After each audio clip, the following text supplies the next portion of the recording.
तस्स भगवतो अरहतो सम्मा सम्बुद्धस्स नमो तस्स भगवतो अरहतो सम्मा सम्बुद्धस्स नमो तस्स भगवतो अरहतो सम्मा सम्बुद्धस्स.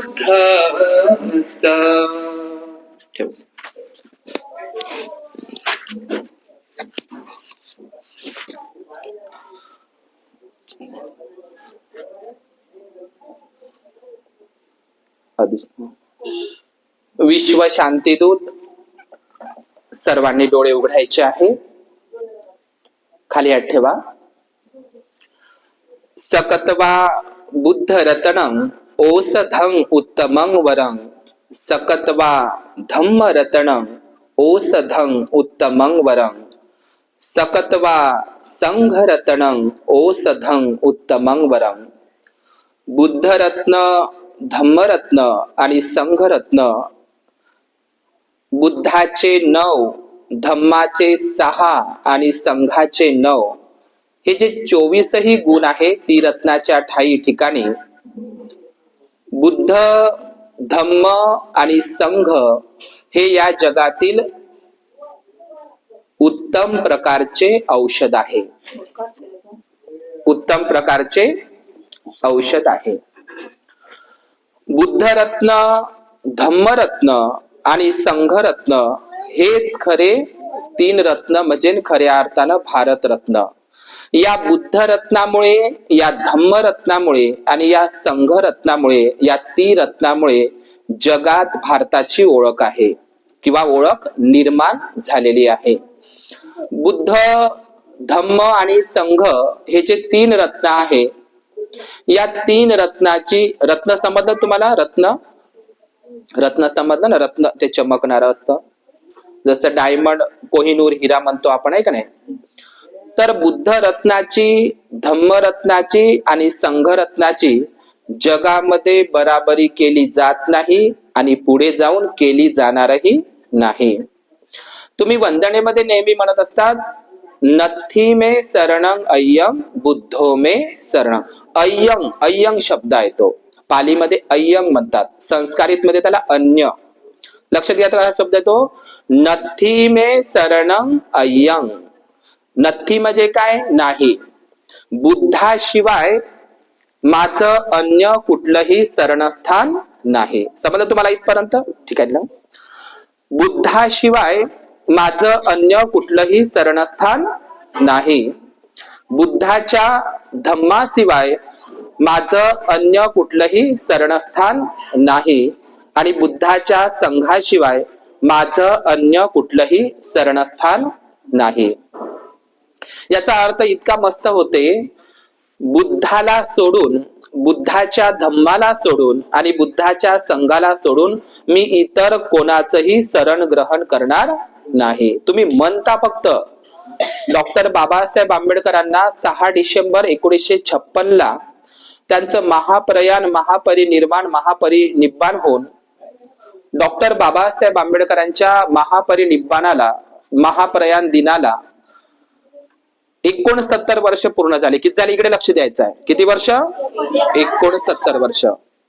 दुसरी गोष्ट, डॉक्टर बाबासाहेब आंबेडकरांच्या धम्मक्रांतीला, धम्मक्रांती म्हणजे काय? धम्मक्रांती म्हणजे रक्तविहीन, रक्ताचा एकही थेंब न सांडू देता जगात अशी अद्वितीय धम्मक्रांती. धम्मक्रांती म्हणजे काय? तर मनुष्य जीवनाचा सर्वांगीण बदल, जगाची पुनर्रचना करणं म्हणजेच धम्मक्रांती होय. डॉक्टर बाबासाहेब आंबेडकरांनी बौद्ध धम्माची दीक्षा दिली, 22 प्रतिज्ञा दिल्या आणि पंचशीलही दिलं, जीवन जगण्याचा मापदंड. आणि या धम्मक्रांतीमुळे डॉक्टर बाबासाहेब आंबेडकरांनी नागपूरला आणि चंद्रपूरला धम्म दीक्षा दिली, बुद्ध धम्माची दीक्षा दिली, आपण बुद्धिस्ट म्हणून जगामध्ये आपली ओळख झाली, तर हा धम्म क्रांतीचाच तर परिणाम आहे आज आपण जे सुंदर जीवन जगत आहोत. काही लोक म्हणतात बाबासाहेबांनी यांना संविधानामध्ये आरक्षण दिलं म्हणून हे लोक पुढे गेले. बाबासाहेबांनी तर 59 जातीला ते आरक्षण दिलेलं आहे, पण सगळ्यात आरक्षणानं बदल झाला नाही असं मला मुळीच म्हणायचं नाही. पण डॉक्टर बाबासाहेब आंबेडकरांनी संविधान दिलं, आरक्षणही नाही दिलं, आणि दुसरी गोष्ट सर्वात महत्वाचं बुद्ध धम्म दिला आपल्याला. बुद्ध धम्मामुळेच मनुष्याचं कल्याण होत असतं. 1000 लोकांचा मर्डर करणारा अहिंसक अंगुलीमाल, नाव ऐकलं ना तुम्ही? अंगुलीमाल नाव ऐकलं ना? सर्वांनाच माहित आहे अंगुलीमाल नाव. तर त्या अंगुलीमालानं, त्या अहिंसक अंगुलीमालानं 1000 लोकांचा मर्डर केला होता, खून. नंतर तो भिक्खू बनतो. बरं, भिक्खूच बनत नाही तर तो 1000 लोकांचा मर्डर करणारा अंगुलीमाल, तो अहिंसक अंगुलीमाल अरहंत भंतेजी बनतो. काय बनतो? अरहंत. पहा बरं, म्हणजे 1000 लोकांचा खून करणारा, मर्डर करणारा, त्याला कारणही होतं म्हणा, त्याला ते गुरुची आज्ञा होती, त्याची कहाणी वेगळी आहे, असो. म्हणजे 1000 लोकांचा खून करणारा अहिंसक अंगुलीमाल बदलला. कोणामुळे? कोणाले? तो बुद्धाला, बुद्धाच्या धम्माला, संघाला शरण गेला. कोण? मग त्यांचं भलं झालं का वाईट झालं? भलं झालं. कोणाला शरण गेला? तो बुद्ध धम्म संघाला, त्रिरत्नाला. 1000 लोकांचा मर्डर करणारा अहिंसक अंगुलीमाल बदलू शकतो, तो भिक्खू बनू शकतो, अरहंत पदाला जाऊ शकतो 1000 लोकांचा. तर तुम्ही तर एकही मर्डर नाही केला, किती चांगले आहो आपण, आहे की नाही? बरं, अहिंसक अंगुलीमालाची गोष्ट जाऊ द्या, पण सम्राट अशोकांनी कलिंगाच्या युद्धामध्ये, कोणत्या युद्धात? कलिंगाच्या युद्धामध्ये 1.5 लाख लोकांना मारून टाकलं. युद्धामध्ये 1.5 लाख लोकांना, आणि 1.5 लाख लोकांनाच बंदिस्त केलं. आता मला सांगा, त्या कलिंगाच्या युद्धामध्ये जे लोक होते का नाही, लढणारे, लढाई करणारे, आता मला सांगा, ते 1.5 लाख लोक जे मारले गेले, तर त्यांच्या स्त्रिया, 1.5 लाख स्त्रिया विधवा नाही झाल्या का? झाल्या असतील ना. मुलं अनाथ झाले असतील. कुणाचा पती मेला होता त्या कलिंग युद्धामध्ये, कुणाचा मुलगा मरण पावला होता, कुणाचा भाऊ मरण पावला होता. 1.5 लाख लोकांची कत्तल करणारा महान सम्राट अशोक. तर असं लोक म्हणते का त्याला की हा खुनी आहे? है की नाही? नाही म्हणत, नाही म्हणत. तर सम्राट अशोकाचं मन परिवर्तन झालं, मत परिवर्तन झालं, समजलं? पण तो कोणाला शरण गेला? बुद्धाला, बुद्धाच्या धम्माला आणि बुद्धाच्या संघाला शरण गेला. म्हणून असं लोक म्हणत नाही, लोक त्याला म्हणत होते चंड अशोक, म्हणत होते चंड अशोक, क्रूर कर्मा. एवढ्या लोकांची क्रूर कर्मा चंड अशोक म्हणत होते, परंतु त्यांनी मात्र तोही बुद्धाला, बुद्धाच्या धम्माला, संघाला शरण गेला. म्हणजे मोगली पुत्र तिस त्यांचे गुरु, समजलं? तर सम्राट अशोक महान झाला, महान झाला. त्यांनी 84,000 महाविहार बांधली, 84,000 महास्तूप बांधली, 84,000 धम्मस्तंभ उभारले, 84,000 धम्म शिलालेख कोरले. ते संविधानच होतं एक प्रकारचं. 84,000 स्तूपांपाशी 84,000 बोधी वृक्षाचे, बुद्धगयेचे झाड लावले. इथपर्यंतच हा राजा थांबला नाही. आपला पुत्र महामहेंद्र राजकुमाराला, राजपुत्राला श्रीलंका देशामध्ये पाठवलं भिक्खू बनवून धम्म प्रचारासाठी, समजलं? केवळ मुलालाच नाही, मुलामध्ये मुलीमध्ये भेदभाव न करता सम्राट अशोकांनी लग्न झालेली संघमित्रा, तिला 3 महिन्याचं लेकरू होतं, दूध पेत, या संघमित्राला सुद्धा या भारतातून जगाच्या पाठीवर धम्म प्रचारासाठी जाणारी पहिली भारतीय नारी जर कोण असेल ना, संघमित्रा. कुठे गेली होती ती? श्रीलंकेला, समुद्राच्या पलीकडे. आमची बाई इथून दरवाजापासून तरी विहारात येत नाही. सांगा, जगातील भारतातली पहिली स्त्री आहे, पहिली नारी आहे, कोण? संघमित्रा. श्रीलंकेला गेली धम्म प्रचाराला. सम्राट अशोकाने ठरवलं असतं तर संघमित्राला आणि महेंद्राला भारतातच ठेवलं असतं, आहे का नाही? भारतातल्या भारतात धम्म प्रचारासाठी, पण नाही, मुलाला आणि मुलीला सुद्धा संघमित्राला पाठवलं.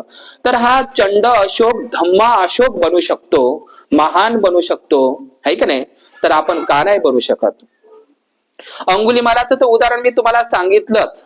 पटाचारा नावाची स्त्री, जिच्या अंगावर एकही कपडा नाही, कुटुंबातले सगळे लोक मरण पावले होते. तुम्ही तर ऐकलंच आहे ती कहाणी, पटाचाराची ऐका कहाणी. सगळे कुटुंबातले लोक मरण पावले होते. तिच्या अंगावर एकही कपडा शिल्लक नाही, सर्व श्रावस्तीमध्ये फिरत होती. भानावर आली बुद्धाचं प्रवचन ऐकून, पटाचारा ही बदलली, हाय की नाही? तर हे असे उदाहरण तुम्हाला मी अहिंसक अंगुलिमाल असो, किंवा विनयधरा पटाचारा असो, किंवा सम्राट अशोक असो, आणि त्यानंतर आपण ज्याला मानतो कोण, बोधिसत्व डॉक्टर बाबासाहेब आंबेडकर. कोणामुळे बदलले ते? बाबासाहेबाला काही लोक भारतरत्न म्हणतात, म्हणतात का नाही? काही लोक समाज सुधारक म्हणतात का नाही? तर बाबासाहेबाला केवळ माहित आहे का नाही, समाज सुधारक म्हणलं असतं लोकांनी, समाज सुधारक, भारतरत्न, अर्थशास्त्रज्ञ, कायदे पंडित, जे जे काही पदव्या असेल ते म्हटलं असतं. पण बाबासाहेबाला बोधिसत्व ही सगळ्यात मोठी पदवी आहे, बुद्धाच्याच बराबरीनं. तर बोधिसत्व ही जी पदवी बाबासाहेबांना प्राप्त झाली. तुमचा फोटो ठेवता येते का बुद्धाच्या बाजूला? ठेवा बरं. तुमच्या घरचा एखादी बुडग्या बाटग्याचा फोटो ठेवा बरं, नाही तर तुमचाच ठेवा लग्नाचा. ठेवू शकता इथं? ठेवू शकतो का? बुद्धाच्या बराबरीनं बाबासाहेबाचा फोटो लागला. काय काही लोक तर झगडे करते, हिचा फोटो इथं काढून ठेवला आणि तिचा तिथं काढून ठेवला. ते जाऊ द्या, तो विषय वेगळा आहे. समजलं का तुम्हाला मी काय म्हणत आहोत? तुम्हाला लक्षात येत आहे? समजलं? तर बाबासाहेब आयुष्यभर कोणाला शरण गेले? कोणाला शरण गेले? दगडा धोंड्याले का तिकडे बिल टेकले जाणे यात्रेले? तर डॉक्टर बाबासाहेब आंबेडकर कुण्याही 33 कोटी देवी देवता, दगडाचा देव किंवा दगडाच्या देव्या म्हणतात ना भारतामध्ये, हे सगळे भारतातच आहे, अमेरिकेत नाही आहे. उंदराले देव बनवलं, कुत्र्याले देव बनवलं, डुकराले बनवलं, त्या बंदराले बनवलं. फक्त 2 प्राणी सोडले मात्र ब्राह्मणाने, एक डायनासोर आणि एक कांगारू. कारण ते भारतातले नव्हे, बाहेर देशातले का नाही. ते म्हणजे एक कांगारू डायनासोर जर भारतात असते ते प्राणी, त्याले देव बनवते डायनासोर देवी. समजलं का? बाकी सगळेच प्राणी. मला काय म्हणायचं आहे माऊल्यानं, लक्षात घ्या की डॉक्टर बाबासाहेब आंबेडकर मॉडेल पण वाकणार नाही. आयुष्यामध्ये कुणालाही शरण गेले नाही, कोणालाच नाही. कुठल्या दगडात थोड्यासमोर शरण गेले नाही का? गेले? तुम्ही तिकडे दर्ग्याकडे जाता आणि दुर्गाकडे जाता, आहे का नाही? सोडले का तुम्ही देवारे घरातले? काय करता एवढं मोठं यात गावामध्ये बुद्ध विहार बांधून? बंदेजी आमच्या लयच मोठं बुद्ध विहार बांधलं. मग काय करतं माय? लयच मस्त मूर्ती आहे, काय करतं माय? आणि आपले दगड पूजणं तेच चालू आहे, जसं आहे जुनं. तर काही त्याला अर्थ राहील का? आम्हाला अडाणीपणात भंतेजी समजत नव्हतं, तर आम्ही करत होतो बापा, पण आता तर समजायला लागलं ना. पण समजू नये जर तुम्ही, आहे का नाही? मग काही अर्थ आहे का? लक्षात घ्या. तर डॉक्टर बाबासाहेब आंबेडकर बुद्धाला शरण गेले. बाबासाहेब भीमा कोरेगावला जात होते का नाही? पहिली तारीख कोणती आहे बाबासाहेबांची? 1 जानेवारी 1927 ला बाबासाहेब पुण्याजवळील भीमा कोरेगावला गेले. 1 जानेवारी 1927 ला. त्याच दिवशी राष्ट्रपिता ज्योतिराव फुले आणि क्रांतीज्योती ज्ञानज्योती सावित्रीबाई फुले यांनी पुण्यामध्ये बुधवार पेठेमध्ये शनिवार वाड्याच्या मागच बिलकुल 1 जानेवारी 1848 ला पहिल्यांदा मुलींची शाळा काढली. ती तारीख कोणती आहे? भीमा कोरेगावचीच आहे. समजलं तुम्हाला? तर बाबासाहेब, मला एक गोष्ट सांगा बरं, डॉक्टर बाबासाहेब आंबेडकर भीमा कोरेगावला गेलते, जायचे, ठीक ना? तर मग बाबासाहेब त्या भीमा कोरेगावला जाय, तिथं काय विजय स्तंभ आहे, काही लोक रणस्तंभ म्हणतात, जयस्तंभ, जे काय असेल ते. तर बाबासाहेब त्या विजय स्तंभाला जाऊन काय करत होते? अरे भीमा कोरेगावच्या विजय स्तंभाला जाऊन बाबासाहेब काय करत असत? पाया लागत होते का तिथं? अरे विजय स्तंभाला पाया लागत होते का बाबासाहेब? अनुयासोबत जात नाही, पाया लागत नव्हते. मग काय करत होते? का डोकं टेकत होते तिथं? बाबासाहेब तिथे मानवंदना द्यायचे. नीट लक्ष द्या, सरळ बसा, बुडग्या बाडग्यासारखे नका बसू, म्हाताऱ्यासारखे नाही. तर बाबासाहेब तिथं कशासाठी जायचे? मानवंदना द्यायसाठी. मानवंदना, सलामी द्यायला. 500 नागवंशी महार लोकांना सलामी द्यायला. समजलं ना? अबे तू यासारखे 56 पाहिले. बाया आहे म्हणते, अहो तू यासारख्या 56 पाहिला म्हणते. बरं माणसं तर म्हणते तर पण बाया आहे म्हणते, म्हणतात का नाही? मग हे 56 पाहणारे लोक कोण आहे? एका बाजूला 30,000 ब्राह्मण पेशवे आणि एका बाजूला 500 नागवंशी महार लोक. 500 वर्ष 30,000 होते ते. 30,000 होते. किती हजार सैनिक होतं ब्राह्मण पेशव्याचं? ज्यानं गाडगं मडकं दिलं होतं, समजलं ना, आमच्या गळ्याला गाडगं आणि कमरेला झाडू दिला होता या ब्राह्मण पेशव्यांनी. शनिवार वाडा, हे लोक पुण्यात जातात, ते लोक शनिवार वाड्यात जाते, तिथूनच तुम्हाला तिथं जाते. त्या कारल्याच्या लेणीला जात नाही लोक, इकडे तिकडे. आपलं काही नातं नाही त्या शनिवार वाड्या. शनिवार वाड्यामधूनच फतवा निघाला होता. काय निघाला होता? फतवा, की अस्पृश्यांच्या गळ्याला मडकं आणि कमरेला झाडू. समजा तुम्हाला? आणि गुलामीचं प्रतीक म्हणून त्यांना काय द्या? डॉक्टर बाबासाहेब आंबेडकरांचा ग्रंथ आहे द अनहिलेशन ऑफ कास्ट. त्याचा मराठी अर्थ होतो जातीचा विनाश. हा ग्रंथ छोटासाच ग्रंथ आहे, प्रत्येक मुलींनी वाचला पाहिजे, मुलांनी वाचला पाहिजे. समजलं? आताच ते 2 महिन्याच्या आधी एक स्टेटमेंट आलं होतं, श्रीदेवीची पोरगी. आता असं म्हणलं म्हणजे पाहतो मला कसं तरी बघा. श्रीदेवीच्या मुलीनं बाबासाहेबाचा तो ग्रंथ वाचला. कोणता? जातीचा विनाश. इतका सुंदर ग्रंथ आहे. तर तुम्हाला असं वाटतंय भंतेजी आगाऊपणा सांगते बा मला, तर त्या जातीचा विनाश पुस्तकामध्ये बाबासाहेबांचा अत्यंत मस्त ग्रंथ आहे तो. समजलं? जातीचा विनाश.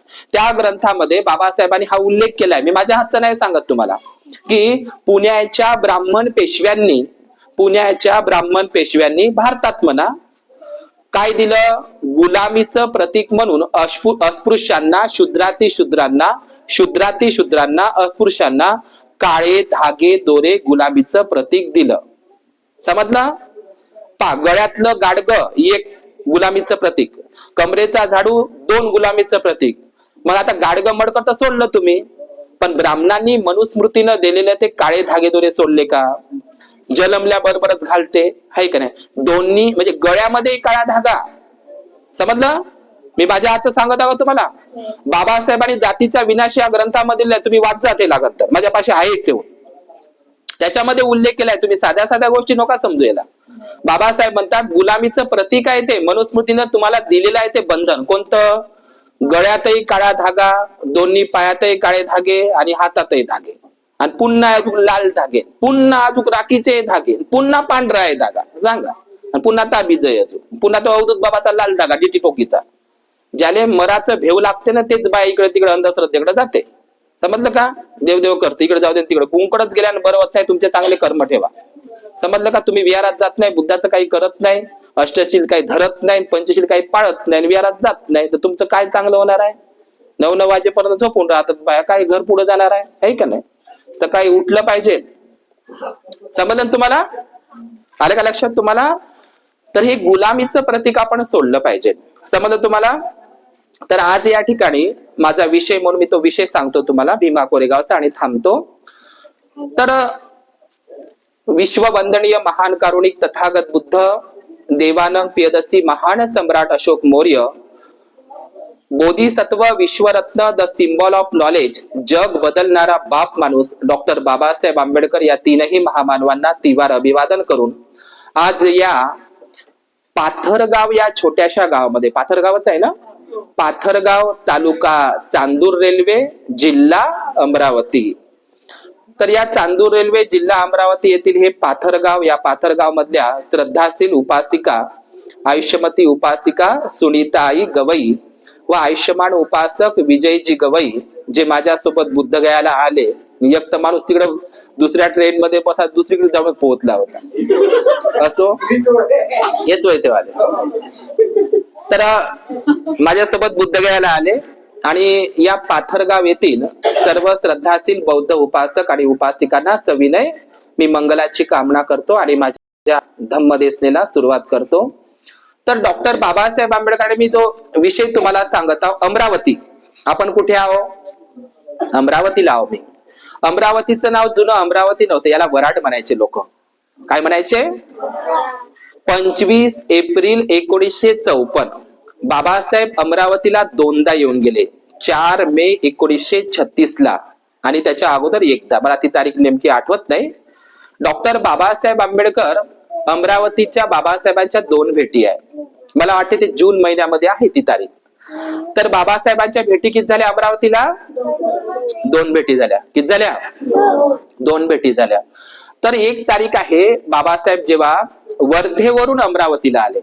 तुम्हाला ऐकले काही गोष्ट कधी? मी ती सांगतो तुम्हाला. तर बाबासाहेब 1 मे 1936 ला, कोणती तारीख? माझा वाढदिवसही आहे तुम्हाला, समजलं? तर या 1 मे 1936 ला डॉक्टर बाबासाहेब आंबेडकर वर्धा सेवाग्रामला आले. नीट ऐका, कुठं आले? वर्धा सेवाग्राम. तर या वर्धा सेवाग्रामला बाबासाहेब आले आणि 4 मे 1936 ला वर्धेवरूनच बाबासाहेब अमरावतीला आले. कुठे आले? अमरावतीला. तर बाबासाहेबांचा एक प्रसंग आहे की जेव्हा डॉक्टर बाबासाहेब आंबेडकरांनी मंदिर सत्याग्रह सुरुवात कुठून केली? कुठून केली मंदिर सत्याग्रह? अमरावतीवरून. तुम्ही सगळ्यांनी ऐकलं असेल की डॉक्टर बाबासाहेब आंबेडकरांचा महाडचा चौदार तळ्याचा सत्याग्रह ऐकलं. तुम्ही आणखी एक गोष्ट ऐकली की बाबासाहेबांचा काळाराम मंदिर सत्याग्रह कुठचा आहे? तो नाशिकचा. नाशिकचा काळाराम मंदिर सत्याग्रह तो का नाही जास्त वर्ष चालला. जास्त वर्ष चालला म्हणून ते आपल्याला नाव पाठ झालं. 10 वर्ष चालला. नीट आहे का गोष्ट? 10 वर्ष चालला. कोणता सत्याग्रह? नाशिकच्या काळारामाच्या मंदिराचा सत्याग्रह 10 वर्ष चालला म्हणून ते गाजलेलं आहे. पण बाबासाहेबांनी नाशिकच्या त्यानंतर बाबासाहेबांनी आणखी एक सत्याग्रह केला पुण्याला 1929 मध्ये. कोणती तारीख आहे ती? माझी भाषा समजत आहे तुम्हाला? 1929 ला पर्वती मंदिर पुण्याचा सत्याग्रह केला एक. आणि डॉक्टर बाबासाहेब आंबेडकरांनी नाशिकचा काळाराम मंदिराचा सत्याग्रह केला तो 1930 मध्ये. पहा, नाशिकचा कोणता? 1930. 10 वर्ष चालला तो. आणि 1929 पर्वती मंदिराचा सत्याग्रह पुण्याचा. पण लक्षात घ्या 1927 ला बाबासाहेबांच्या आयुष्यातला पहिला मंदिर सत्याग्रह होता अमरावतीच्या अंबादेवी मंदिराचा सत्याग्रह. समज तुम्हाला? अंबादेवी मंदिर हे प्राचीन काळातलं बुद्ध विहारच आहे. आहे ना अंबादेवी मंदिर अमरावतीला? आहे ना? तर बाबासाहेब म्हणजे नाशिकच्या काळाराम मंदिर सत्याग्रहाच्याही आधी पुण्याच्या पर्वती मंदिर सत्याग्रहाच्याही आधी पहिला मंदिर सत्याग्रहाचा लढा बाबासाहेबांनी कुठून सुरुवात केला? आपल्या विदर्भातून आणि त्यातही तुमच्या अमरावतीतून. तर बाबासाहेब त्या भाषणामध्ये लिहितात, माझ्याकडे ते भाषण आहे. समजलं कोणतं भाषण? जेव्हा म्हणते मी अमरावतीला आलो आणि अंबादेवी, मग त्या देवीच्या दर्शनासाठी होता का तो सत्याग्रह? काळारामाचा मंदिराचा सत्याग्रह त्या काळारामाच्या दर्शनासाठी होता का तो? अजिबात नव्हता तो. नाहीतर तुम्ही म्हणा दर्शनासाठी बाबासाहेब धडपडत होते. दर्शनासाठी नव्हता. आम्हीही माणसं आहोत. तुम्ही आम्हाला सर्व देवाची लेकरं समजतात ना, समान समजतात ना, तुम्ही आम्हाला हिंदू समजता ना. मग ते एक तपासणी होती. त्याचा इतिहास खूप मोठा आहे. समजलं का? देव दर्शनासाठी तो सत्याग्रह नव्हता, लक्षात ठेवायचं. नाहीतर म्हणा तुम्ही काळाराम मंदिर असं बाबासाहेब तिथे जायचं होतं, ते दर्शन घ्यायचं. दर्शनासाठी नव्हता तो. तिथं ते सिद्ध करायचं होतं की आम्हीही माणसं आहोत. सिद्ध करण्यासाठी होतं ते. काळारामाच्या दर्शनासाठी नव्हतं. मग बाबासाहेबांनी अमरावतीचा जो अंबादेवीचा मंदिराचा सत्याग्रह केला तो काही दर्शनासाठी नव्हता. तर बाबासाहेब असं म्हणतात की जेव्हा मी अमरावतीला आलो आणि लोकांना म्हटलं की मला अंबादेवी मंदिराचा सत्याग्रह करायचा आहे. अमरावतीच्या अंबादेवीच्या मंदिरामध्ये महार लोकायला, अस्पृश्य लोकायला जाऊ देत नव्हते. म्हणून सत्याग्रह करायला लागला ना. ऐका मी काय म्हणत आहोत तुम्हाला?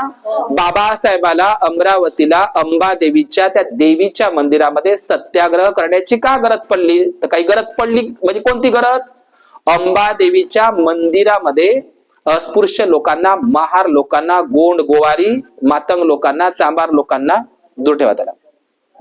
मंदिरामध्ये प्रवेश नव्हता, त्याच्यासाठी सत्याग्रह असेल ना. बरं आता आहे का नाही?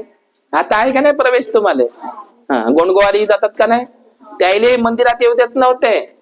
त्याचे देव बाटत होते. देवही बाटत होते आणि मंदिरही बाटत होते. तर बाबासाहेब असा उल्लेख करतात. आता मी अमरावतीला आलो म्हणून ते सांगत आहो की मी लोकांना म्हटलं की मला अंबादेवी मंदिराचा सत्याग्रह करायचा आहे. तर माझ्यासोबत लोक किती तयार आहे बा? आता मंदिराचा सत्याग्रह करणं म्हणजे जेलात जाणं वय. समजलं का? तर बाबासाहेब म्हणतात, सत्य घटना आहे बाबासाहेबांच्या रायटिंग स्पीचेस मधली, 4 मे 1936 च्या भाषणातली. तर काय म्हणतात, फक्त 6 लोक तयार झाली होती. कुठं? अंबादेवी मंदिराचा सत्याग्रह करण्यासाठी. त्याच्यामध्ये पंजाबराव देशमुखही होते. समजलं? किती लोक तयार झाले होते? 6 लोक. आणि डॉक्टर बाबासाहेब आंबेडकरांची अस्पृश्य महिला परिषद जी भरवली होती, समजलं का, पुण्याला नाही, नागपूरला, तर ती सुलोचनाताई डोंगरे अमरावतीची वय, तशी ती यवतमाळची वय, तिने अमरावतीला दिलं होतं. समजलं तुम्हाला? बाबासाहेबांची खंदी कार्यकर्ती, बाबासाहेबांच्या कार्यकर्त्यांमध्ये सर्वात जास्त महिलाच होत्या. लक्षात घ्या. धम्मदीक्षेचे फोटो पहा तुम्ही, नागपूरचे जास्त बायाचेच फोटो दिसते तुम्हाला. चौदार तळ्याच्या सत्याग्रहामध्ये माणसापेक्षा बाया जास्त होत्या. समजलं तुम्हाला? काळारामच्या मंदिराच्या सत्याग्रहामध्ये माणसापेक्षा बाया जास्त सत्याग्रही होत्या. अंबादेवीच्या मंदिराच्या सत्याग्रहामध्ये माणसापेक्षा बाया जास्त होत्या. समजलं तुम्हाला? प्रत्येक याच्यामध्ये महिला आघाडीवर होत्या. तवाही बाया बाबासाहेबांना साथ दिला महिलांनी, आणि आताही कोण साथ देत आहे? आणि तुमच्याच घरचं दलिंद्र पोरग झोपून आहे 9 वाजेपर्यंत, आहे का नाही? त्या संभाजी भिडे सारखा 70 वर्षाचा म्हातारा बुडगा फिरत आहे धम्माचा प्रचार करत, त्याच्या धर्माचा, ब्राह्मणी धर्माचा प्रचार करत. काय सांगावं? समजलं का तुम्हाला? तर डॉक्टर बाबासाहेब आंबेडकर म्हणतात, त्या अंबादेवीच्या मंदिराच्या सत्याग्रहामध्ये तुरुंगामध्ये येण्याकरिता माझ्यासोबत फक्त 6 लोक तयार झाली. पण बाबासाहेब 4 मे 1936 ला दुसऱ्यांदा अमरावतीला आले. तर बाबासाहेबांची ती सभा सायन्स क्युअर मैदान, अमरावतीचा आजही आहे बस स्टँडला, तिथे बाबासाहेबांची भल्ली मोठी सभा झाली. समजलं तुम्हाला? जशी भगवंताला 5 मिळाली आणि यश येऊन मिळाला वाराणसी सारनाथला, आहे का नाही, 5 सुरुवात केली. तर अमरावती हे खूप सुंदर ठिकाण आहे. बाबासाहेबांच्या 2 भेटी. आणि बाबासाहेब ज्या बुद्ध विहारामध्ये मी राहत आहो, आहे ना, 25 डिसेंबर 1954 ला बाबासाहेबांनी, लक्षात घ्या, 25 डिसेंबर 1954 ला बाबासाहेबांनी पुण्याजवळ, समजलं, लोणावळ्याच्या परिसरामध्ये देहू रोडला बुद्ध मूर्ती बसवली. 25 डिसेंबर 1954. त्याच वर्ष, 54च वर्ष आहे, 25 एप्रिल 1954 ला बाबासाहेब वर्धा जिल्ह्यातील पुलगावला येऊन गेले. त्यांनी बुद्ध विहारासाठी पूर्ण भारतात कुदळ मारली. समजलं? तर या वराडातले लोक होते असं बाबासाहेबांच्या त्या भाषणामध्ये आहे. समजलं तुम्हाला? तर मी ती घटनाक्रम सांगणार नाही. तर डॉक्टर बाबासाहेब आंबेडकर, अमरावती हे नाव याच्यासाठी प्रसिद्ध आहे, अमरावती नाव इतकं फेमस आहे. आता मी अमरावतीला गेलो तर मला काही ठिकाणी बोर्ड दिसली. कोणती? अंबानगरी. कोणती बोर्ड? अंबानगरी. तुमच्या लक्षात नसेल पण माझ्या लक्षात आहे. तर मी अंबानगरी म्हणलं, हे वय का? आता अंबानगरी कोणती झाली बा इथं? अंबानगरी कोणती झाली बा अमरावतीमध्ये? समज तुम्हाला? तुम्हाला लक्षात येते का ब्राह्मणाचं षड्यंत्र? तर नाव दिसलं अंबानगरी. अरे अंबानगरी, इथं कोणती अंबानगरी? तर मग मला माहित पडलं का अमरावतीचं नाव काही लोक आता अंबानगरी ठेवण्याच्या तयारीले लागलेले आहे. समजलं तुम्हाला? समजलं तुम्हाला?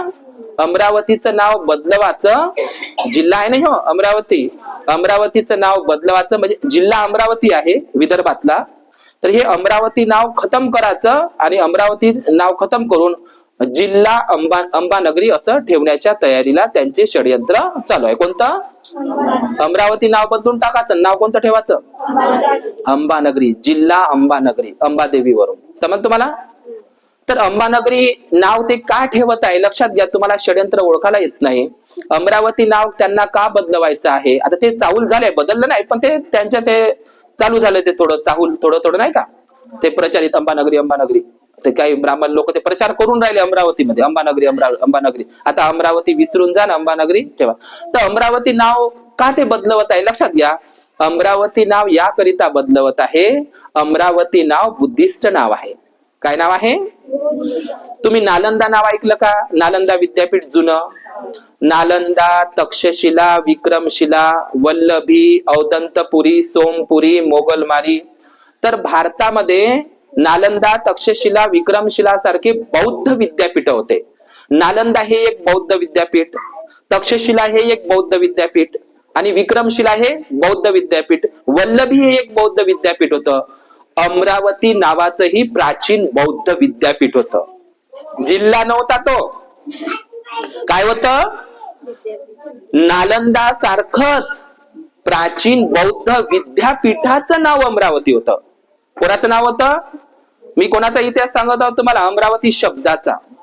अमरावती नावाचं प्राचीन बौद्ध विद्यापीठ होतं. बौद्ध विद्यापीठाचं महास्तूपाचं नाव होतं अमरावती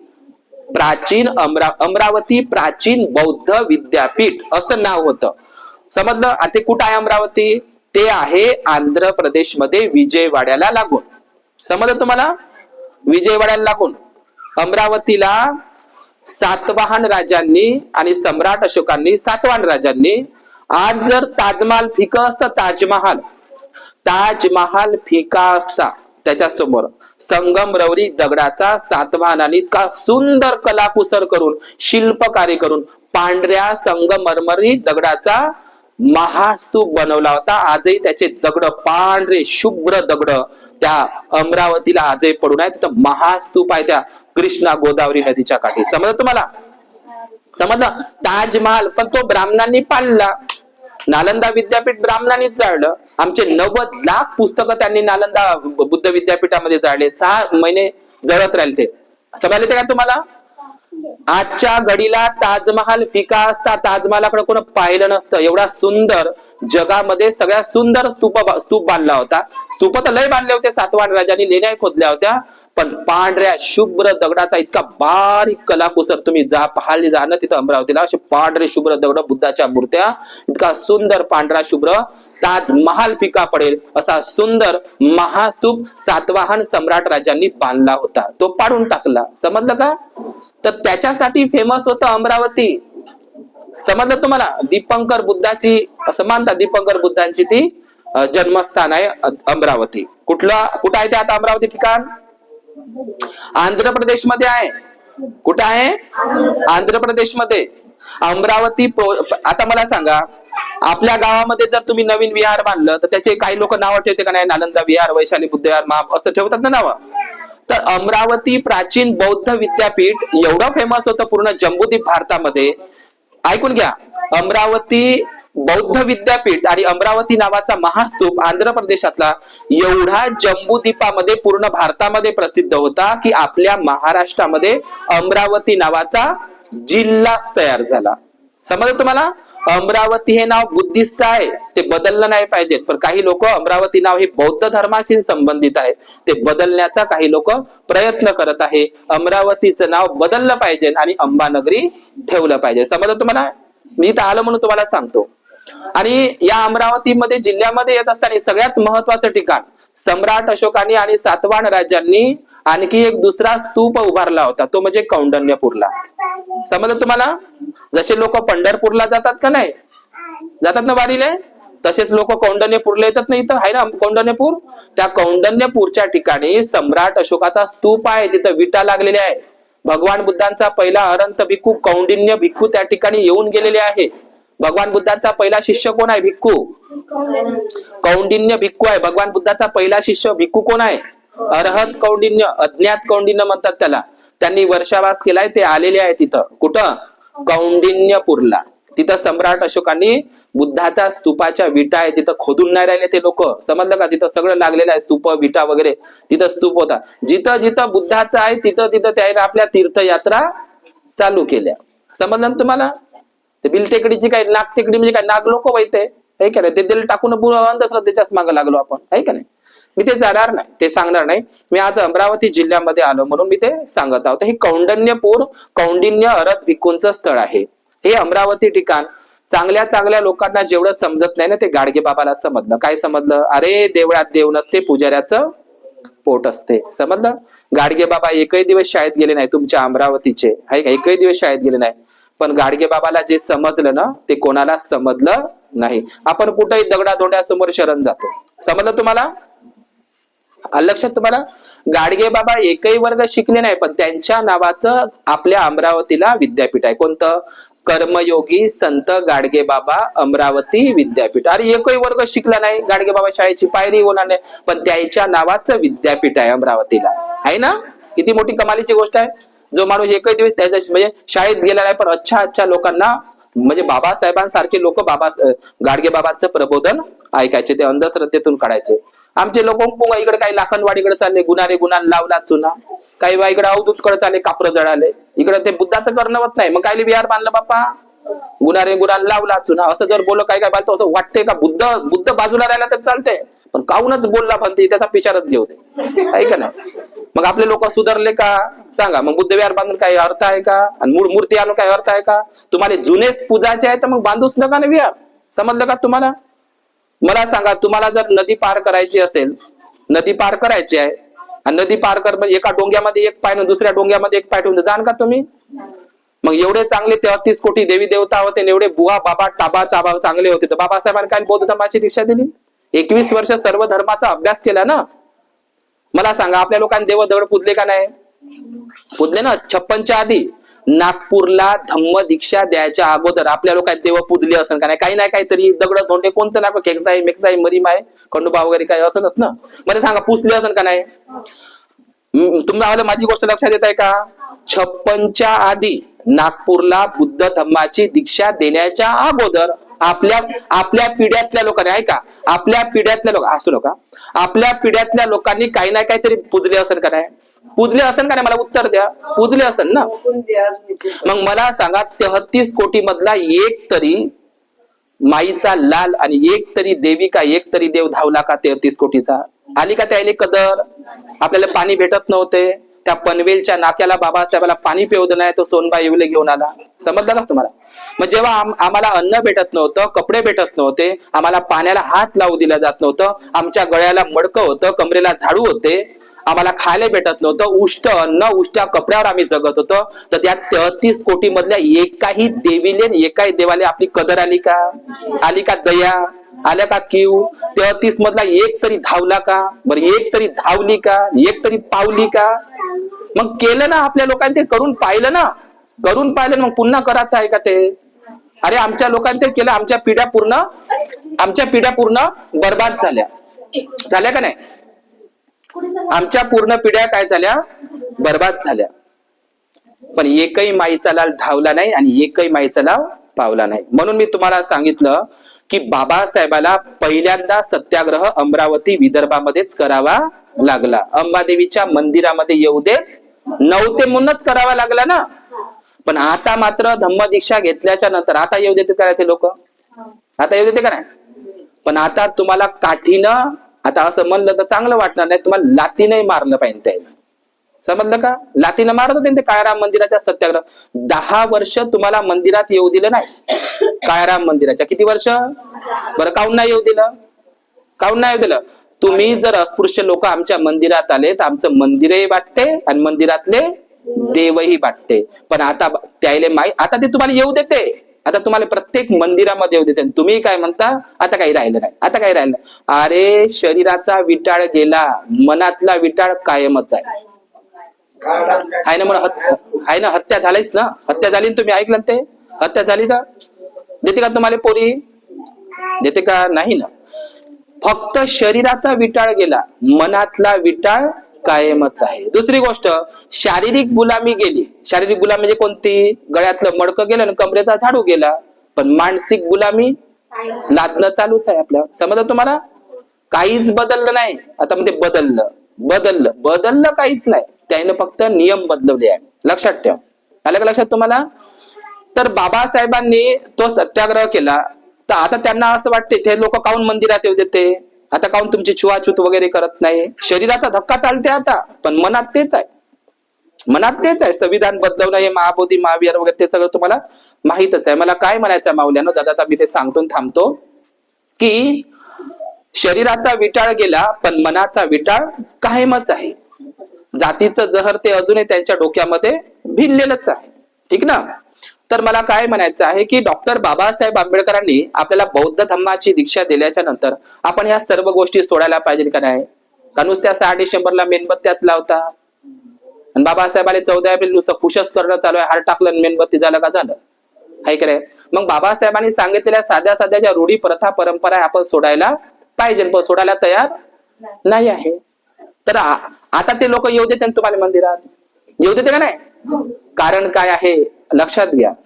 कारण आता तुमच्याकडं तुम्ही शिकले, सवरले, मतदानाचा अधिकार भेटला, तुमच्याकडे पैसे आले, नोकरीवर लागले ना, आता तुम्ही देवदेव करत सुटले, है की नाही?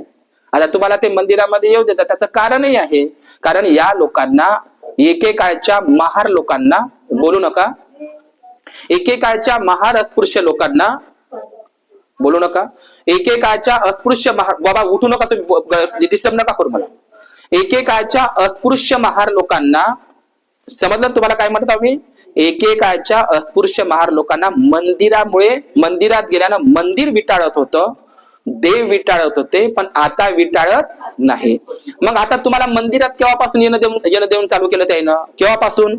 जेव्हा तुमच्याकडं बाबासाहेबांमुळे तुम्हाला शिक्षणाचा, आरक्षणाचा, मतदानाचा अधिकार मिळाला, तुमच्याकडे पैसे आले, जॉब आला, सगळं तुमची मालमत्ता आली, धनसंपत्ती आली, तुम्ही श्रीमंत झालात.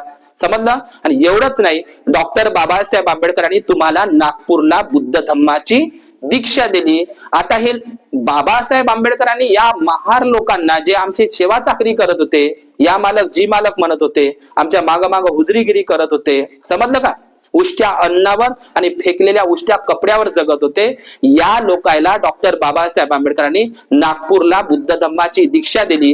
हे लोक बुद्धाकडे वळले नाही पाहिजे, हे चांगल्या पद्धतीने वळले नाही पाहिजे, ते वळलेच नाही पाहिजे, म्हणून ते तुम्हाला आता मंदिरातही येऊ देतात. पण आधी येऊ देत होते का? मग आता जाणारे कोण आहे खराब? कोण खराब आहे? आणि तुम्हाला जर मंदिराकडे जाऊ द्यायचं असतं बाबासाहेबांनी, तर तुम्हाला नागपूरची धम्मदीक्षा का दिली असती? म्हणलं असतं ना, जाऊ द्या, ते दगड धोंडे पूजत राहा ना. समजलं का तुम्हाला? दगड धोंडे पूजत राहा, तुम्हाला दीक्षाभूमीला दीक्षा द्यायची काही गरज होती का? म्हणून इथं बसलेल्या लोकांनी काही गोष्टी सोडल्या पाहिजे. लक्षात घ्या, मी त्या सांगतो 5-10 मिनिटं आणि थांबतो. कोणत्या गोष्टी सोडल्या पाहिजे आपण?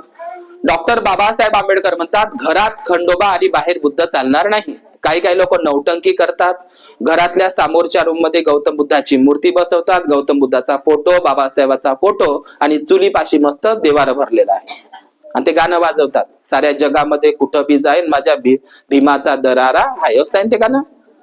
हिच्या घरामध्ये कुठं बी पाय ना बुद्धाच्या बाजूला गुणाबाबा हाय, हिच्या घरामध्ये कुठं बी पाय आणि बुद्धाच्या बाजूले देवघर आहे. तर काही आहे का? ते नाटक करतो का ना आपण? म्हणजे कोणाला धोका देताय तुम्ही?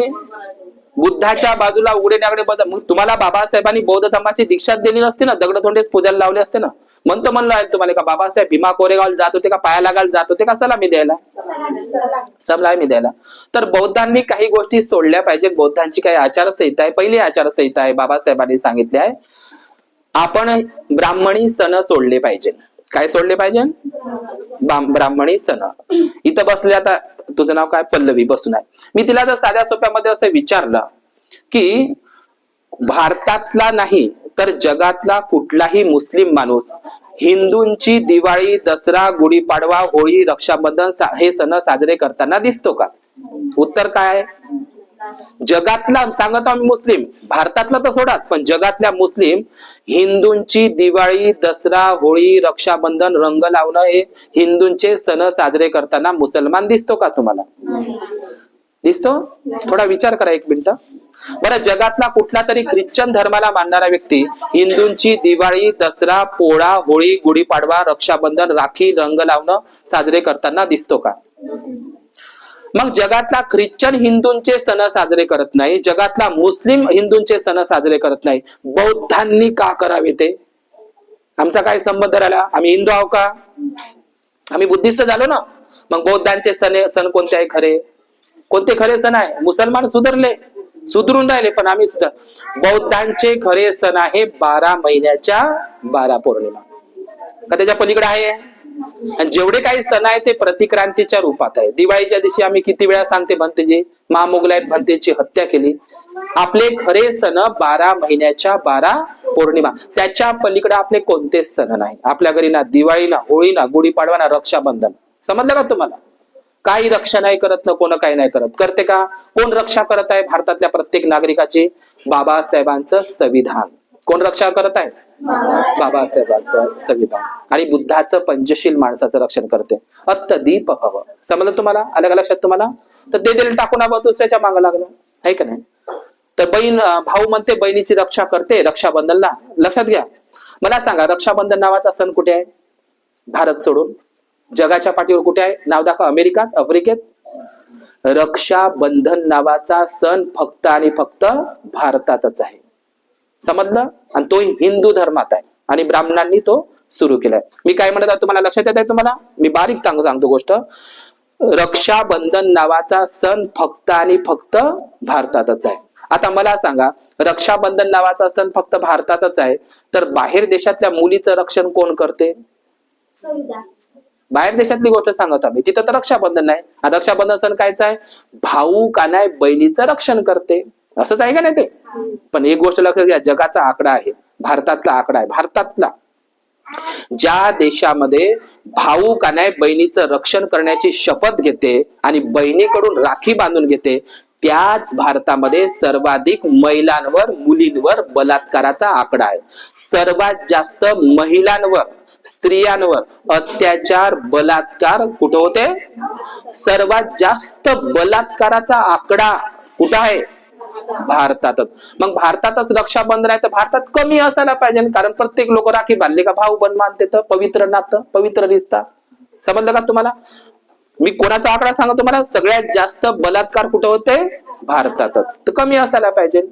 तर काही लोक म्हणतात मुली ते बांडेबुचे कपडे घालतात, असे तसे कपडे घालतात. आता त्या पोरीनं कोणत्या, त्या 3 वर्षाच्या पोरीनं कोणते कपडे घातले होते बाबा? त्या आता ती यज्ञ नावाची पोरगी आहे का नाही, का तिने बांडेबुचे कपडे घातले होते का? स्किन टाईट घातले होते? समजलं का तुम्हाला? म्हणजे भारतामध्ये किती गंदी सोच आहे. बुद्धाचं पंचशील पाळलं ना तर भारतामध्ये बलात्कार होऊ शकत नाही, पण ब्राह्मणांना ते होऊ द्यायचं नाही. पंचशील म्हणजे कोणतं? कामे सुमिच्छाचारा वेरमणी. हे शील, जर ह्या शिलाची एवढी गरज आहे, बलात्कारावर आळ म्हणजे हे 3रं शील आहे. म्हणून जपान, श्रीलंका, थायलंड, इतर ज्या बौद्ध कंट्रीमध्ये बलात्कार आहेच नाही. बलात्काराचा प्रकरण कुठे आहे सगळ्यात जास्त? काही बाया म्हणते दागिने घाला लागते म्हणते, नाही घातले तर म्हणते ते लोक कशा तरी नजरेनं पाहते. समजलं का? मला सांगा, विधवा बायावरही बलात्कार होऊन राहिले. 3 वर्षाची पोरगी सुटून न राहिली, चांगले कपडे घातले, तिनं फ्रागही घातला तरी तिच्यावर, तिथे यज्ञ नावाच्या पोरीनं किती काय काय हेच कपडे घातले होते. आपली सोच. तर बुद्धानं जे पंचशीलाची खूप गरज आहे. कोणतं पंचशील? आईच्या वयाची असेल तर आईच्या नजरेनं बुद्ध म्हणतात, बहिणीच्या वयाची असेल तर बहिणीच्या नजरेनं बघा, पुरुषांना सांगत आहे. आणि मुलीच्या वयाची असेल तर मुलीच्या नजरेनं बघा. महिलांनाही सांगितलं आहे बुद्धानं, काय? आपल्या भावाच्या वयाचा असेल तर भावाच्या नजरेनं, आणि मुलाच्या वयाचा असेल तर मुलाच्या नजरेनं, आणि ते समजलं ना बापाच्या, अशा पद्धतीचं. तर या 3ऱ्या शिलाची अत्यंत गरजेचं आहे. मी तुम्हाला जाता जाता म्हणून तेच सांगतो, बंधन हे मनुस्मृतीचे बंधन आहे. त्या दिवशी एका पोरानं माझ्या विहारामध्ये आलं, 5 मिनिटात ती गोष्ट सांगतो, मी कहाणीला विराम देतो माझ्या धम्म प्रवचनाला. कारण इथं पल्लवी आहे, त्यांना ते माहित झालं पाहिजे का हे पोरं बाहेर राहतात, त्यांना त्या संस्कृती माहित झालं पाहिजे, अंधश्रद्धेमध्ये गेले ना पाहिजे. मला यासाठी सांगायचं आहे, मला ह्या बायांना ऐकलं चालते की तुम्ही, कारण तुमचे झाले आता लग्न, पण आमच्या तरुण पिढीला त्यांना काहीतरी संस्कार. तर मला त्या दिवशी, परवाच्या दिवशी एक पोरगा आला माझ्या विहारामध्ये, ती घटना सांगतो. बनतेजी म्हणे, मी गरिबीतून शिकलो आणि नोकरीवर लागलो. खरी गोष्ट, हातची नाही सांगत. नोकरीवर लागलो, खूप कष्ट केले मी, ते पास झालो, ते काय, ते पोलीस झाला तो. ठीक ना? काय झाला तो? पोलीस झाला, लष्करामध्ये लागला, सैनिक, फौजी वगैरे जे काही. आता त्यानं, आता फौजी म्हणल्याबरोबर पटकन पोरी नाही भेटत का? पटकन भेटली त्याला, आता भेटली असं मोबाईल मध्ये, तेच चालतं. आता तो पत्रिका घेऊन आला माझ्या विहारामध्ये, 8 दिवसाची घटना सांगतो. तर त्यानं मुलगी मागितली, मुलगा आहे पुलगावातलाच, ठीक ना, सत्य घटना. त्याला व्हिडिओ पाठवतो मी आता, हो ठीक ना. तर त्याला मी असं म्हटलं, तो आता माझ्याकडे पत्रिका घेऊन आला, मी फारसं लग्न लावायला जात नाही, पण ठीक आहे, एखादी वेळा जायला काही हरकत नाही, आशीर्वाद द्यायला. तर मी त्या ठिकाणी गेलो, तर तो पोरगा पत्रिका घेऊन आला 8 दिवसानं. भंतेजी म्हणे, अशी अशी पत्रिका आहे, मुलगी आहे, कसं लग्न राहतात. तो अरविज्ञ पोरगा, त्याने मला विचारलं म्हणून मी त्याला सांगितलं. तर मला असं वाटलं, एमपी मध्ये इंदोर, उज्जैनला, इकडे तिकडे वगैरे मी एमपी मध्ये जाऊन भोपाळला वगैरे गेलतो मी काही दिवसाच्या आधी. तर तिकडे अंधश्रद्धा आहे, काही लोकांना समजत नाही. तर ते म्हणलं, बापू मुलगी कुठची आहे? तर भोपाळची आहे. म्हणजे तुम्हाला भोपाळची आहे तर कसं राहते? आता मी म्हटलं भोपाळची पोरगी आहे तर तिकडं अंधश्रद्धा वगैरे राहते, तर सांगितलं पाहिजे. कोणतं सांगितलं? तर त्याने विचारलं म्हणून सांगितलं, बाबू तू म्हटलं लग्नामध्ये पांढऱ्या कपड्यानं, पांढरी साडी आणि पांढऱ्यानं लग्न लावायचं. बरं, नियम आहे का नाही आपला? समजलं तुम्हाला? मी माझा नियम नाही सांगत. बाबासाहेब 14 ऑक्टोबर 1956 ला जेव्हा दीक्षा घ्यायला घेतली ना, तर बाबासाहेबांचे सर्वच फोटो तुम्हाला कायच्यावर दिसते? टायकोट बुटातले. पण जेव्हा धम्म दीक्षा घेत आहे तर बाबासाहेबांच्या अंगावर पांढरं धोतर आणि पांढरा सदरा आहे. कोण्या कपड्यावर घेतला दीक्षा? आता जाऊ द्या, ते सारस्वत नावाची ब्राह्मण होती सविताबाई, तिच्या अंगावर कोणती साडी आहे? फोटो पाहा ना तुम्ही 14 ऑक्टोबरचे, पांढरी साडी आहे का नाही? मी त्या दिवशीच पुस्तकामध्ये वाचलं, देहू रोडला जेव्हा मूर्ती बसवली बुद्धाची बाबासाहेबांना 25 डिसेंबरला, तर माई साहेबांच्या अंगावर पांढरी साडी, ब्राह्मण बाई, तिच्या अंगात नाकात नाही, कानात नाही, गळ्यात नाही, काहीच नाही, कुकलू नाही, टिकली नाही, काहीच नाही. फोटो पाहिला मी ना, बारीक निरीक्षण केलं की देहू रोडला बाबासाहेबांनी जी मूर्ती बसवली पुण्याजवळ देहू रोडला, पहिली मूर्ती, आता 25 डिसेंबरला मोठा कार्यक्रम असतो, तर त्या ब्राह्मण बाई असून तिनं तर घालायला पाहिजे, पण तिच्या अंगावर पांढरी साडी होती. दीक्षेच्या आधी दीक्षेच्या वेळी पांढरी साडी आणि देहू रोडच्या टायमाला पांढरी साडी, म्हणजे तिले समजलं. आणि बाबासाहेब दीक्षेच्या वक्ती, म्हणून मी तुम्हाला सांगतो की पांढरे वस्त्र, मी माझ्या पाचचं नाही सांगत, समज तुम्हाला. तर बाबासाहेबांच्या अंगावर पांढरी धोतर आणि पांढरी साडी होती. तर आपला नियम कोणता आहे? आपले पांढरे कपडे ख्रिश्चन लोकांना, ख्रिश्चन धर्मातील जेवढे चर्च मध्ये लोक जातात ना, गिरजाघर मध्ये, ते कोणते कपडे घालते? पांढरेच, बाया माणसं. मुसलमान लोक पांढरेच, पांढऱ्या टोप्या. ते शीख लोक गुरुद्वारवाले पांढरेच, ते वारीले जाणारे लोक पंढरपूरले पांढरेच घालते, समजलं. मुसलमान आहे, शीख आहे, जैन आहे, वारकरी लोक, जैन लोक घालते ना पांढरे. शीख लोक, मुस्लिम लोक, वारकरी लोक. आपला पांढरा करल त्यानं घेतला ना आपण सोडला, समजलं का तुम्हाला? म्हणून मी सांगतो तुम्हाला, माझ्या आजचं सांगत. तर त्याला म्हणलं, बाबू तिकडली मुलगी आहे, तर पांढरी साडी, म्हटलं पांढऱ्या जोड्यावर, आणि तुला फोटो काढायचे आहे, तर मग नंतर फोटो काढायसाठी मग बदलवतो, पण लग्न लावत परंतु तरी, समजलं का तुम्हाला? समजलं. पांढऱ्या साड्यावर लग्न नाही लावलं तर भंतीजेच बोलतात लोक. मग पण भंतीजे असून कोणा कामाचा आहे? हिरवा शालू घातला तर नवरीनं, याला दिसत नाही का, समजत नाही का? मी फारसं लग्न कमी लावायला जातो, पण संस्कार लागले पाहिजे, त्यासाठी मी त्याला म्हटलं पांढऱ्या साडी तिला घालायची आणि पांढरे कपडे तो घालायचे, आणि होत असेल तर म्हणलं लग्नाचा हिरवा चुडा सोडून द्या. हा अंबाबाईचा चुडा आहे, सती जाणाऱ्या बायाचा. बाया तेवढ्या मरमर करते, बाया बदलाले तयार नाही. आधीच फोन करते त्या बिल्डरवाल्याला, लग्न राव का डिल्लरवाल्याने, पहिले लग्नाचा हिरवा चुडा, लग्नाचा हिरवा चुडा, लग्नाचा हिरवा चुडा काढा लागते, याचा लग्नाचा हिरवा चुडा. समजलं का? सुधारलं का आपल्या बाय? मग तर सांगू राहिलो तुमच्या आईच्या हातात आहेच, ते लपवले तिला असते ऐका ना, असे म्हणजे सुधारलो का आपण? तुम्ही लग्नामध्ये कोणते कपडे घालते? पांढरी साडीनं पांढरा न वर देवाचा, मग बांगड्या काढून हिरव्या नाही, हिरव्या पंचशिलाचे कलर घाला, दुसरे कलर घाला. तुम्ही हिरवा, म्हणजे हिंदू धर्मातले लोक, हिंदू धर्मातल्या बाया हिरव्याच घालते, आणि तुम्ही हिरव्याच चुडा, मग तुमच्यात त्याच्यात काही फरक राहिला का? सांगा ना. म्हणतो ते म्हणते सारखंच आहे, हा म्हणते तू बौद्ध बायचं सारखंच आहे, हे लग्नाचा हिरवा चुडा घालते ना, मी घालतो. तर बाबासाहेबांनी आपल्याला पांढरा कलर सांगितला, तुम्ही का बदलत नाही? आपल्या घरी मुलाचं मुलीचं लग्न, तुम्ही तर सुरुवात करा. मी एकटी करू का? मी एकटी करू का? मा एकटीन केल्यानं होते. अरे तू सुरुवात कर एकटी. बाबासाहेबांना सांगितलं म्हणून कोणाचं ऐकायचं नाही. तर तुम्हीच तर पहिलेच फोन करता, लग्नाचा हिरवा चुडा घेऊन ये जा म्हणून सांग जा, बाकी कोणी नको आणू. सांगा कोण बदललो का? आपण बदललो का?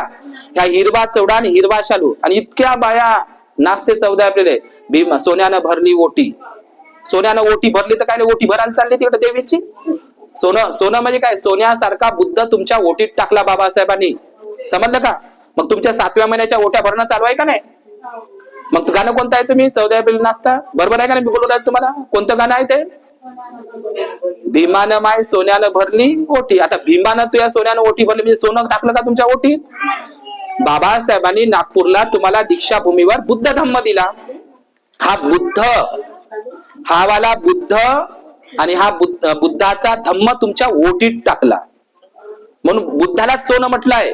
सोन्यानं भरली ओटी, कोण? भीमानं. काय टाकलं तुमच्या ओटीमध्ये? बुद्ध. मग काय ओट्या भरायला जाता? आणि 7व्या महिन्याची काय ओटी भरण्याची काय गरज आहे का? समजलं का? या ओटी भरणं सोडून द्या. म्हणजे पुन्हा असं म्हणा सोन्यानं भरली, भीमानं ओटी भरली, पुन्हा ओट्या भरणं चालूच आहे 7व्या महिन्याच्या. 7व्या महिन्याला काय करायचं मी ते सांगतो तुम्हाला. तसं ते 3राच महिना असते बौद्ध धर्मामध्ये. 7व्या महिन्याला फक्त परित्राण घ्यायचं, झालं.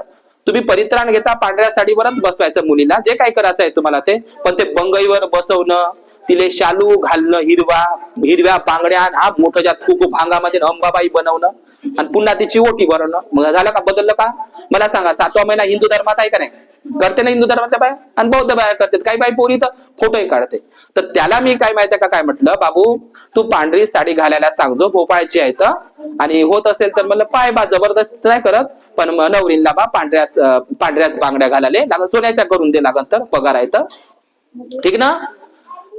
आणि त्यानं भोजनाचं आमंत्रणही घेतलं बा, अहो आलंच नाही ते बिलकुल. नवरीने फोन केला, असा असा म्हणते, म्हणते का पांढरी साडी तुले घाला लागन, पांढऱ्या बांगड्या तुले घालून बसा लागन. तर त्या पोरानं बिलकुल जेवायलाही नाही बोलावलं, लग्नाला नाही, काहीच नाही बिलकुल. म्हणजे ते कोचंबूनच गेलं. कोणाच ऐकलं, कोणाचं? त्यानं बायकोने विचारलं, असं असं म्हणत आहे. तर मायवाली बायको नाही म्हणत.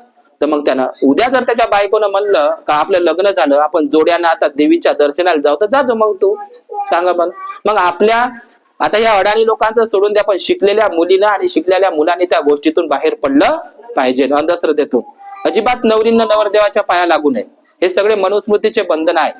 बिंदिया तेरे नाम की, चुडिया तेरे नाम की, पायल तेरे नाम की, मेहंदी तेरे नाम की, मंगळसूत्र तेरे नाम का, हे सगळे मनुस्मृतीचे बंधन आहे. श्रीलंकेच्या, थायलंडच्या, जेवढ्या बौद्ध राष्ट्रातल्या बुद्धगयाला ज्या बाया येतात ना, महिला उपासिका, त्यांच्या अंगावर तुम्हाला काहीच दिसत नाही, समजलं का? त्याच्या देशातल्या सोन्याच्या बुद्धाच्या मूर्त्या आहे, सोन्याचे मुलामी आहे विहाराले, पण त्यांच्या अंगावर सोन्याचा फुटका मणी नाही. हे बंधन आहे. एकही माणसाला बाया काय म्हणते, ते नवऱ्याच्या नावाचं, नवऱ्याच्या नावाचं, तर मग तुमच्या नावाचं त्याच्याकडे पाहिजे ना काहीतरी, त्यानं कुंकडे जायचं. म्हणजे बायालाच काऊन हे बंधन? हे मनुस्मृतीचे बंधन आहे. कायचे बंधन आहे? पायल तेरे नाम की, बिंदिया तेरे नाम की, चुडिया तेरे नाम की, कंगन तेरे नाम का, मेहंदी तेरे नाम की, हल्दी तेरे नाम की, मंगळसूत्र तेरे नाम का. तुमच्या नावाचं आहे का त्या पतीच्या अंगावर एखादी तरी? हे मनुस्मृतीचे दिलेले बंधन आहे. समजलं का? कोणा बंधन दिलेलं आहे? बौद्ध राष्ट्रातल्या उपासक उपासिका घालत नाही, काही थोड्या दिवसासाठी घालतात त्या, पण उपवासाचं चांगलं पालन करतात. समजलं का? हे बंधन आहे. आपल्याकडली परंपरा ख्रिश्चन महिलांनी घेतली, ख्रिश्चन महिलांच्या याच्यावर तुम्हाला दिसत नाही. मुस्लिम महिलांनी घेतली, पण बौद्ध बायांना ते सोडून दिलं. हे सगळे बंधन आहे. त्या बाईनं मांग भरली तिने सिंधू. हे कोणाची परंपरा आहे? सुधारलो का आपण आपले लक्षणं? समजलं का तुम्हाला? बाबासाहेब जर असते तुमचं पुसूनच टाकलं असं त्याला, समजलं का? मग सुधारले का आपण लोक? पुन्हा अष्टगंध लावायचं ते वरत, खाली अष्टगंध वरत ते आपल्या भांगात, जसं आहे तसं सुधारलो का आपण? मग कर्णमाबाईचं वेन ते कुकू आहे का ना, अशा पद्धतीचं. तर काही बाया ते नाही घातलं तर काही लोक वाईट नजरेने पाहते. अरे वाईट नजरेने का इकडं? ते नजर इतकी खराब आहे लोकांची का विधवा स्त्रियांवरही बलात्कार होत आहे. समजलं का? हे मनुस्मृतीचे बंधन आहे. म्हणून आता जाता जाता तुम्ही बोलू नका बरं, मी 2 मिनिटं सांगतो की आज डॉक्टर बाबासाहेब आंबेडकरांना 6 डिसेंबरला 69 वर्ष झाले. किती वर्ष? मग 69 वर्ष झाल्याच्या नंतर बाबासाहेबांनी 6 डिसेंबरला बाबासाहेब गेले आणि बाबासाहेबांनी आपल्यावर जबाबदारी दिली, भारत बौद्धमय प्रबुद्ध भारत करण्याची. समजलं तुम्हाला? तर आपण आपल्या मुलाबाळांना संस्कार दिले पाहिजे. बौद्ध धर्मामध्ये कुठलाही देव नाही, बौद्ध धर्मामध्ये कुठलाही आत्मा नाही. The god delusion, the soul delusion. हा देव नावाचा भ्रम आणि हा आत्मा नावाचा भ्रम आपल्या डोक्यातून काढून टाका. देवाच्या मागं लागू नका, समजलं का? देवीच्याही मागं लागू नका, आपलं काहीच भलं नाही होत. समजलं का तुम्हाला?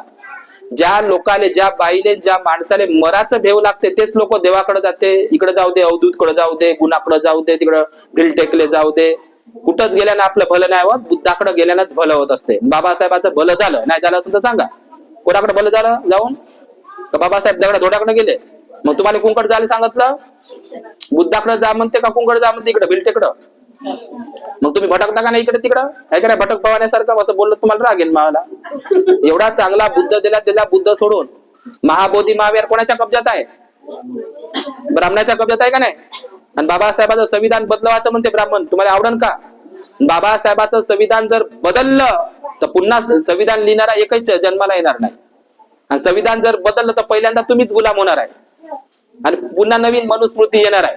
समजलं का? आणि मनुस्मृती पहिल्यांदा कोणाला गुलाम करते? बायालेच पहिले, मग अस्पृश्याले. मनुस्मृतीचा पहिलाच नियम आहे, कलम आहे, बाया पहिले गुलाम झाल्या पाहिजे. बाया गुलाम झाल्या, स्त्री गुलाम झाली तर बंद घर गुलाम होते. समजलं का? म्हणतं सावित्रीबाईंनी ते सगळं केलं आहे ना, तुम्हाला ज्योतिबांनी केलं ते. संविधान जर बदललं तर लक्षात घ्या पहिले तुमच्यावरच आहे बारी. बाया पहिले गुलाम होणार आहे संविधान मनुस्मृतीच्या नियमाप्रमाणे. नियम आहे तो. तिनं मग लहानपणी वडिलाच्या धाकात राहायचं, लग्न झाल्यावर नवरोबाच्या आणि म्हातारी झाल्यावर मुलाच्या. गुलामीतच जन्म घ्यायचा बाईनं, गुलामीतच जगाचं आणि गुलामीतच मराचं. हे होतं तिच्या वाटेला, म्हणून सगळे बंधन दिले तुम्हाला. समजलं का तुम्हाला? तुम्ही जर संविधान जर वाचवलं नाही तर लक्षात घ्या महाबोधी महावीरावर त्याचे कब्जे आहे. सम्राट अशोकाने किती विहार बांधले होते? 84,000. किती? हे तुम्ही तुमच्या गावले विहार बांधलं. संविधान जर बदललं तर तुमच्या ह्या विहारावर कब्जे करणार आहे. तुम्हाला काय वाटते, जुन्या विहारावर कब्जे करू शकतात, ते विहार जाळू शकतात, विहार पाडू शकतात, तर तुमच्या गावातल्या विहार कब्जे नाही करू शकत? करू शकत नाही. हे विहार तुम्ही बांधून ठेवा, तुम्हाला खतम करून तुमच्या या विहारातून कब्जे करणार आहे. सम्राट अशोकाने 84,000 विहार बांधले होते, महाविहार बांधले होते. कोण म्हणत आहे असं? डॉक्टर बाबासाहेब आंबेडकर. गेली कुठं? एकट्या सम्राट अशोकाने 84,000 महाविहार बांधली होती, तर गेली कुठं? बाबासाहेब ते गेली कुठं नाही. ब्राह्मणाने तिथल्या बुद्धाच्या मूर्त्या सोन्याच्या गायब केल्या आणि तिथं देवी देव्या बसवल्या. पंढरपूरचं तिरुपती बालाजी, सोमनाथ, जगन्नाथ, केदारनाथ, बद्रीनाथ हे सगळे जुने मंदिर कोणाचे आहे? बुद्धाचेच आहे. तिरुपती बालाजी, सोमनाथ वगैरे. समज तुम्हाला? तर मला सांगा, मी 2 मिनिटांमध्ये संपवतो की 84 बुद्ध विहारावर कब्जे कोणाचे आहे? 84,000 बुद्ध विहारावर कोणाचे आहे? ब्राह्मणाचेच कब्जे आहे. 84,000 तिरुपती बालाजी, पंढरपूर, सोमनाथ, जगन्नाथ कोणाचे मंदिर आहे? हे बुद्धाचेच आहे ना. ते प्राचीन काळातले पुरावे आहे का नाही त्याचे? कार्बन डेटिंग आहे का नाही त्याचं? आम्ही काय म्हणतो त्यांना, ते 84,000 नका देऊ बा आम्हाला, ते आमचे सेवे नका देऊ, पण एक तरी द्या. बुद्ध गयेचं, बौद्ध गयेचं, महाबोधी. पण ब्राह्मण सोडायला तयार नाही आहे. त्या बुद्धगयेच्या विहारामध्ये तिथं गणपती, विष्णू, देव्या, 5 पांडव तिथं आणून भरलेले आहे. समजलं का? आणि तिथं पिंडदान करून राहिले. समजलं तुम्हाला? आपलं महाबोधी महाविहार कोणाच्या कब्जात आहे आता? ब्राह्मणाच्या. तुम्ही कोणाच्या कब्जात आहे? तुम्ही ब्राह्मणाच्याच कब्जात आहे. तुम्ही जर ब्राह्मणाच्या देवी देवताची पूजा करत असाल तर तुम्ही, तुमचा भेजाही कोणाच्या कब्जात आहे? ब्राह्मणाच्या. म्हणजे महाबोधी महाविहारही कब्जात आहे, तुम्ही त्या ब्राह्मणाच्याच कब्जात आहे. आपलं महाबोधी महाविहार त्यानं हडप केलं. त्या महाबोधी महाविहार ब्राह्मणाने तिथं हे टाकला. म्हणजे मला एक सांगा, 84,000 बुद्ध विहार त्याने काय कमी झाले का? तिथं जाऊन भीक मागा ना तुम्ही. आमचेच तर माहिती, तिथं भीक मागा, काय कमी पडलं का तुम्हाला? 5 म्हणजे ब्राह्मण लोकांना गरज पडली कायची? महाबोधी महाविहारामध्ये तिथं भीक मागायची. ना आपले लोक कोणकडे चालले? मंदिरात. ते लोक महाबोधी महाविहार सोडून नाही राहिले. बुद्धाशीन काय घेण देण नाही त्याने, बुद्धाशीन काय घेण देण नाही, पण त्याला त्या महाबोधी महाविहारात येलेल्या दानाचं महत्व आहे. म्हणजे ते लोक महाबोधी महाविहार बुद्धाले सोडायला तयार नाही. तिथून त्याचा नकली प्लॅन आहे तो षडयंत्र. पण आम्ही लोक तर बुद्धाले सोडून दिलं आणि आम्ही इकडे तिकडे यात्रा जत्रा भटकत आहो. या देवाकडे जाऊ, त्या देवीकडे. एक बाई तर म्हणे माय वागतच नाही म्हणे, तिचं नेहमीच वागत नाही, गावात विहारात जात नाही, पौर्णिमाला पाळत नाही, काय बुद्धाचं करत आहे. काय होणार आहे? समजलं का? काही चांगले कुशल कर्म करा, पुण्य कर्म करा, निंदाचा आड्या चुगल्या करू नका, कोणाचं वाईट काही करू नका. आता नवीन वर्ष लागत आहे. बाबासाहेब म्हणतात दरवर्षी भीमा कोरेगावला 1 जानेवारीला गेले पाहिजे. तुमचे पोट्टे तिकडे धाब्यावर जाते, रोडवर रंग होते, आहे का नाही? काही नवीन वर्ष वगैरे नाही. मला सांगा, नवीन वर्ष काहीच नसते. नवीन संकल्प करा. सूर्य ज्या दिशेने उगवायचा आहे त्याच दिशेने उगवते. म्हणून नवीन वर्ष वगैरे काही नसते. नवीन संकल्प केला तर नवीन वर्ष ठीक आहे.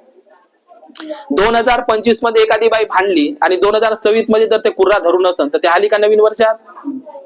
म्हणजे तिथे 2025चं भांडण कुठं घेऊन आली? ते 26 मध्ये घेऊन आली. मग ते आहे का नाही? ह्या वर्षीचं दुखणं त्या वर्षी घेऊन आली.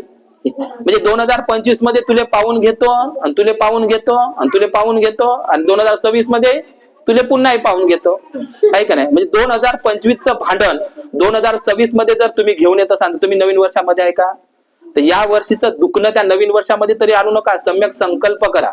या वर्षी मी भांडली खूप 2025 मध्ये, आता मी भांडणार नाही, झगडे करणार नाही, कोणाच्या निंदाचा आड्या चुगल्या करणार नाही, कोणाच्या घरी आगी लावणार नाही, कोणाचे भांडणं लावून देणार नाही. समजलं का? आपल्या घरातला अंधार पाहायचं, लोकांच्या घरचे भांडणं लावणं सोडून द्या. बायाला लय सवय आहे दुसऱ्याच्या घरात भांडणं लावून द्यायचे. समजलं का? हे भांडणापासून दूर. तुम्ही सगळ्यात जास्त भांडणं याच्यामुळेच आहे. कोणाच्या घरी निंदा चाड्या चुगल्या करू नका. हेच मला आजच्या या अनुषंगाने सांगत आहे. तुम्ही 100% चांगले आहे, पण एकाच गोष्टीने वाद गेला. कुठे बसल्या का आपले कुटाने चालू, हिच्या तिच्या कुटाने, या कुटाण्यानं. आणि दर पौर्णिमेला जा गावात त्या विहारामध्ये मूर्ती यायची आहे तर मस्त मूर्ती आणा, छानपैकी मस्त विहार आहे. वर्षाबाद चालू ठेवा. नवीन गाव आहे तुमचं, 28च घर आहे. दरवर्षी विहार बंद राहिलं नाही पाहिजे ना. आपलं विहार बंद नाही राहिलं पाहिजे. वर्षावासात 3 महिने ग्रंथ वाचत चला.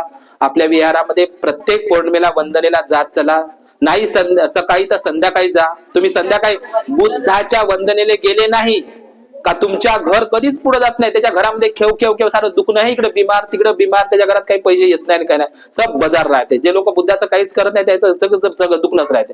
आणि मग वंदजीला म्हणते आमच्या घरी दुखणं. काय दुखणं? तुम्ही बुद्धाचं काही करत नाही, विहारात काही जात नाही, सकाळी उठत नाही. जे बाई पौर्णिमेच्या दिवशी बौद्ध समाजाची बाई पौर्णिमेच्या दिवशी झोपून राहत असेल तिच्या घरी कोणतं सुख येणार आहे? नाही बुद्ध वेळा तर घरी अगरबत्ती मेणबत्ती लावत नाही, बुद्धाला 2 फुलं वाहत नाही, का साधी वंदन करत नाही, तर काय तिथे चांगलं होणार आहे? समज होईल का चांगलं? बुद्धाचाच मार्ग पकडा तुम्ही, बुद्धाचं काही केलं नाही तुमचा सत्यानाशच होणार आहे, लक्षात घ्या. म्हणून बुद्धाच्याच मार्गावर राहा. जो बुद्धाच्या मार्गावर आहे त्याचं चांगलंच होते, पण प्रामाणिक राहा. नकली बुद्धाला नाही. तुम्ही ओरिजिनल बुद्धिस्ट बना, 100% गॅरंटी आहे बुद्ध धम्मच आपल्याला चांगलं बनवते. नाही तर तुम्ही इकडे तिकडे याचा धागा बांधून दे, त्याचा घाग बोलते. आताच मी त्या रेल्वे स्टेशनवर बसलो चांदूर, एक बाई म्हणे पोराले म्हणे रक्त ओकी ते मारलंच म्हणे, ते काय मूठ मारली म्हणे. अशा अंदाज तर मी ऐकतच होता. अशा काही बाय आहे का इथं तुमच्या गावाले पाथरगावच्या मूठ मारलं? आताच मी चांदूर रेल्वेला उतरलो, ते बाई गोष्टी चालू होत्या तिचे. महापौर आले म्हणे मूठ मारली माय तर रक्ताची हागवण झाली, रक्ताच्या उलट्या झाल्या. आणि तो माणूस म्हणे आता तो म्हणे त्याचा ऍक्सिडेंट झाला तर बरंच झालं म्हणे असं म्हणे. ते सांगा बरं. तर अजूनही आपल्या बाया अशाच अंधश्रद्धेमध्ये काही जादू नाही फादू नाही.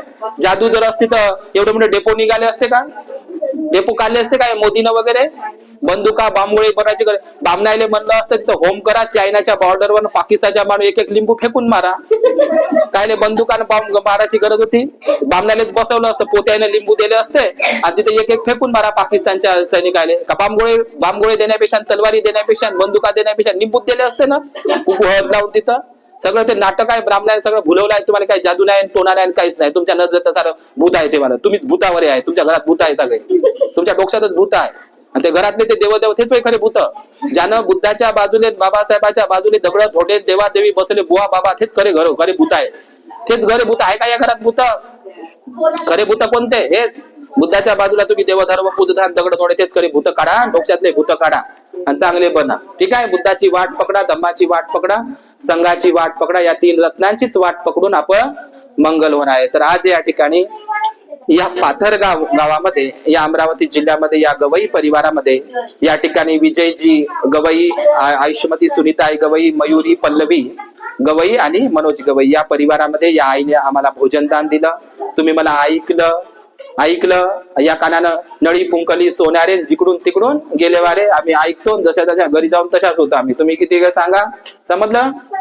आम्ही घरी जातो जशा तशा. ठीक आहे बाबा, जाऊ द्या. भवतु सब्ब मंगल, भवतु सब्ब मंगल, भवतु सब्ब मंगल. ठीक आहे. साधू साधू साधू.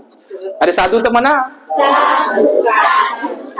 वंदन करा. बुद्ध धम्मं संघं नमामि. बंद कर बाळा ते.